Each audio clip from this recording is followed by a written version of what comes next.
Have you ever been in the middle of an interview? It's going well, they're asking questions, you are answering those same questions, when all of a sudden, the person interviewing you asks a question that makes you go, whoa, hold the phone. That might be a problematic thing for you to ask me, in your head, of course. In today's video, I'm going to give you 6 different red flag interview questions that you can look out for so that if you hear one of them in the middle of an interview, you know to think twice about moving forward with this company in the next step of the interview process. Let's go.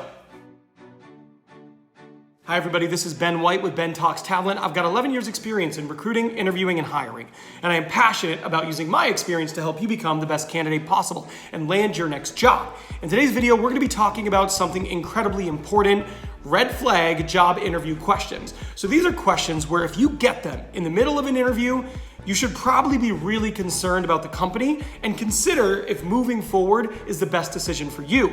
But before we get into that, do me a quick favor. If you are new here, take 3 seconds, hit that subscribe button to my YouTube channel and hit that notification bell. That way you never miss one of my free videos that are designed to make you a better interviewer. Now, let's get into the video. Now, the first question I want you to be on the lookout for is any question around working late nights and weekends, right? So if you are somebody who is working a second and third shift or a shift that goes over the weekend, this obviously isn't for you, right? But if you're working an 8 to 5, and they ask you a couple questions about working late or extending your work over in the weekend or coming in over the weekend, it's something I would be concerned about, right? If you're doing this every once in a while because of a deadline or a project, that is one thing. But if it's an expectation and they're asking it in a way that leads you to believe it's an expectation, that is absolutely something I would be concerned about. So anytime they're bringing up questions about that, like, Ben, would you mind working into the evening a couple nights a week to finish projects? Or Ben, oftentimes we have people come in on Saturday and Sunday to finish projects. Is that something you're open to? I would have some concern about that. The next thing is traveling, right? So this is very similar, but if they're asking you a few questions like, Ben, you know, what percentage are you comfortable traveling? Ben, would you be comfortable traveling 3 or 4 weeks at a time for long extended projects if it was with important clients? These are things where I'd go, well, hold up. I might not be interested in that. Now, if your job, if you are like a service tech, right? Or if you were someone who, is an application engineer and you were used to that, travel is a part of the job. It is part of the territory, that is different. But if you're doing a role where that's not a standard expectation and they ask a lot of questions about that and they really kind of push the envelope and making sure that you say, yeah, I could probably do a month or 2 travel at a time if I really needed to, I'd be concerned about that. And then what I'd do is I'd go check out their Glassdoor. And if you go to their Glassdoor and you see things about them having their people do excessive traveling, that might be something where I go, you know what? I don't care about the job, the role, the salary, what kind of growth or advancement this means for me. This is something I'm not willing to do. So that is another question or type of question where if they asked it, I would have a lot of concern.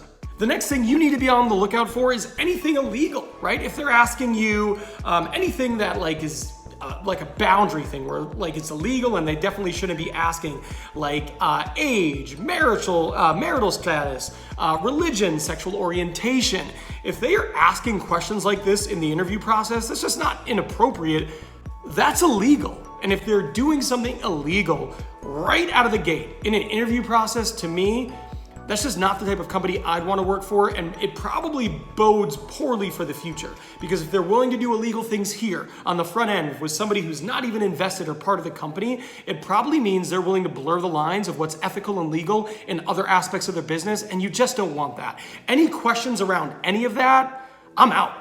The next type of question that you should be on the lookout for is any question where at the beginning, they're talking down on current employees. Like, for example, if a manager says to you, you know, Ben, I've got some people on my team who are just kind of lazy and I don't think they go above and beyond. Can you give me an example of a time in your career where you've gone above and beyond to complete a goal? Holy red flag. That is a problem. You do not want to work for that manager. I don't care how the rest of the interview goes. You don't want to work for that manager. And quite frankly, the way this manager's people are acting, this hypothetical manager, says a lot more about them than it does about their team, I imagine. But anything like this, where a manager, a hiring manager, an HR person, any person in the company is openly disparaging members of the current team as a preface or beginning of the question, man, I'd have all kinds of concerns about that. That's a pass for me. Now, this is another one, and it's similar, but any question in which they're disparaging parts of the organization that aren't theirs, right? Like if they go, yeah, HR makes me ask this question, but blah, blah, blah. What that does is that signifies a lack of respect. And if they don't respect a part of their organization, they might not respect customers, they might not respect people on their own team, they might not respect you. Anything in which they are openly disparaging, back to the other one, their own team or other members of the organization in different verticals or departments, that is something where I'd go, man, that is just not the type of company I want to work for. That's not the type of boss I want to work for. And it's not the type of environment I want to enter into. Big red flag. Now, the last thing and the last type of question I want you to be on the lookout for is a question that is a little bit aggressive or is insulting to you. Right? So let's say they're going through your resume and you're talking about accomplishments and you're talking about, I graduated from this school. And they go, okay, well, you graduated from a school, but that's not really that prestigious of a school. What would you say is your biggest career accomplishment? Or maybe they're looking at your resume and they go, Ben, you've really only worked for small companies. How do you think you'd adapt to a larger companies with more mature systems and better processes?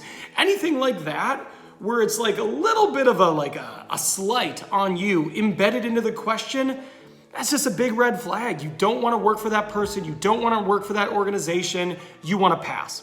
So there you have it. Those are 6 types of questions where if you get them, I would be concerned. I would not move forward with the organization. No matter how bad you need a job, I might consider looking elsewhere and passing. Because if you accept that role and you enter into that organization, it's just going to take a current problem and turn it into a future problem for you. There you have it. That is everything. Have a great rest of the day. Good luck in your next interview. You got this.